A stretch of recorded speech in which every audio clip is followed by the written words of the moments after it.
Ngayon nandito ako sa katedral, sa simbahan, katedral, simbahan.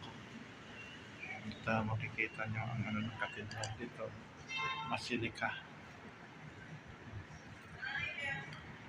At kasi simba ko lang ngayong araw na to,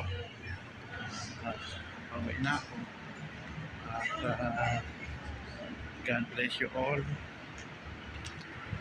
At ito ay nasa downtown Toronto. Saan? Basilica ay makikita nyo. At saka St. Mary na ano niya. Bali ang ano niya, St. Mary. Makikita nyo yan.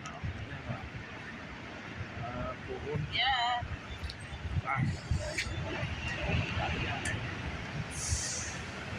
Dito sa